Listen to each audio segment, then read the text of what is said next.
Nous retrouvons en duplex pour ce plateau spécial montagne Jean-Luc Bock, président de l'ANMSM, et Alexandre Molin, président du domaine skiable de France. Messieurs, vous l'avez appris hier, la région vous soutient à hauteur de 100 millions d'euros pour engager des investissements. Nous écoutons vos réactions. C'est un plan qui vient dans la continuité, c'est leur acte 2 sur la montagne. C'est précis. Ça continue à accompagner la neige de culture, qui est impérative aujourd'hui de pouvoir sécuriser la neige de nos domaines skiables. Ça prend en compte la dimension environnementale, ce qui est très important.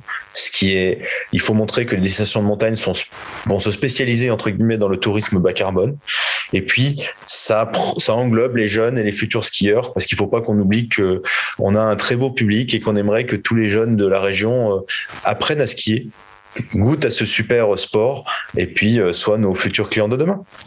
Jean-Luc Bock, j'imagine que cette déclaration, ces 100 millions d'euros, vont bien sûr booster les maires de montagne que vous côtoyez.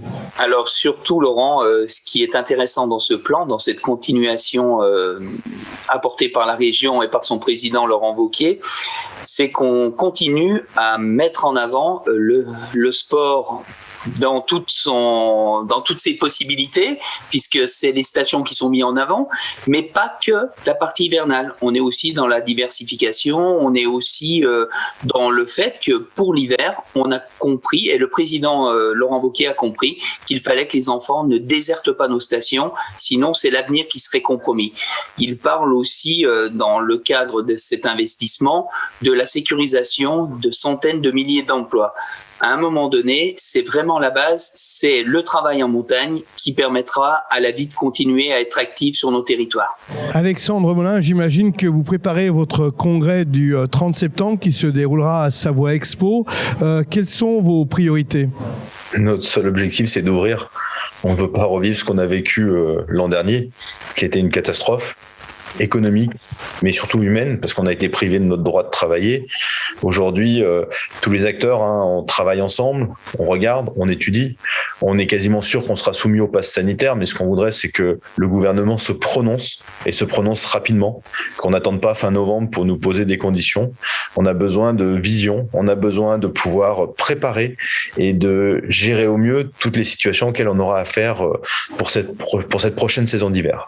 Avec l'ouverture des stations, il faut recruter des saisonniers, des emplois, et on sait que c'est très compliqué pour les entreprises aujourd'hui. Quels sont vos objectifs sur ce sujet-là ? On prépare les recrutements. Déjà, nous, dans notre métier, dans notre chambre professionnelle, ça fait longtemps que dans notre convention collective, on a une obligation de réembauche, c'est-à-dire une fidélisation de nos collaborateurs qui avait jusqu'au 15 septembre, c'est-à-dire il y a 2 jours, pour nous faire part de leur acte de candidature, et automatiquement, ils sont reconduits pour la saison suivante.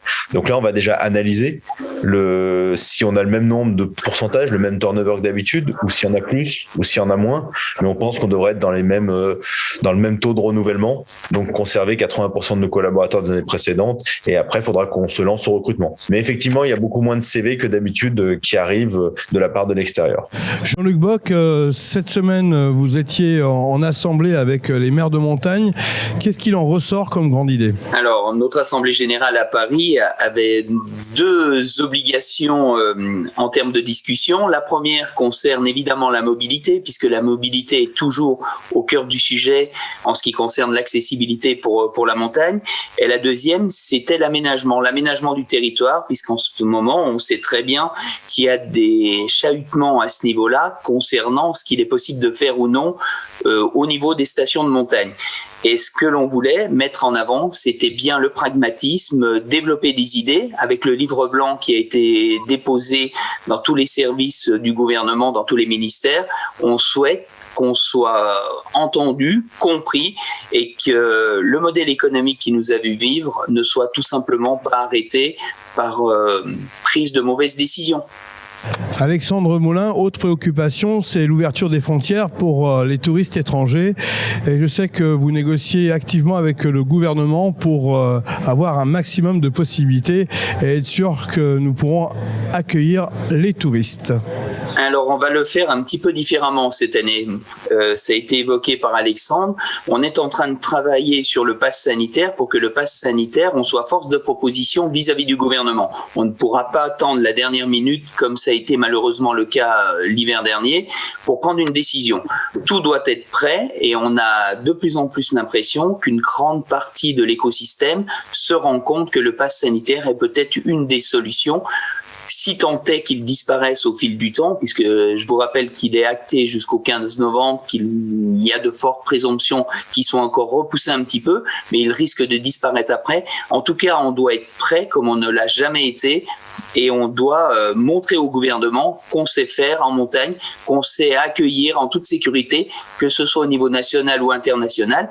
Et s'il faut mettre des centres de tests en station pour que nos ressortissants britanniques, qui sont très nombreux, je le rappelle, puissent rentrer chez eux sans problème avec une histoire de quarantaine, là, on verra ce que décidera le gouvernement britannique. Mais en tout cas, on va tout faire pour les accueillir, les sécuriser et les renvoyer chez eux satisfaits de leur séjour. Alexandre Molin, les conditions sanitaires sont un petit peu plus claires que l'année dernière à cette époque. Est-ce que vous restez optimiste pour l'ouverture de cette saison ? Je ne suis pas confiant. Je pense qu'il faut qu'on travaille, qu'on démontre, qu'on prouve encore une fois le sérieux et qu'on ne subisse pas des décisions hâtives et non réalistes. Et aujourd'hui, je ne vois pas les gouvernements refermer leurs frontières ou empêcher les déplacements. On voit la vaccination qui en Europe avance de manière forte. On a plus de 95% de la clientèle des stations de ski françaises qui est une clientèle régionale européenne. Et donc, on peut supposer que ça nous donne de belles possibilités pour cet hiver et ce bel hiver qu'on doit faire pour relancer notre économie. Jean-Luc Bock, Alexandre Molin, merci pour cette intervention et ce point à date. À très bientôt.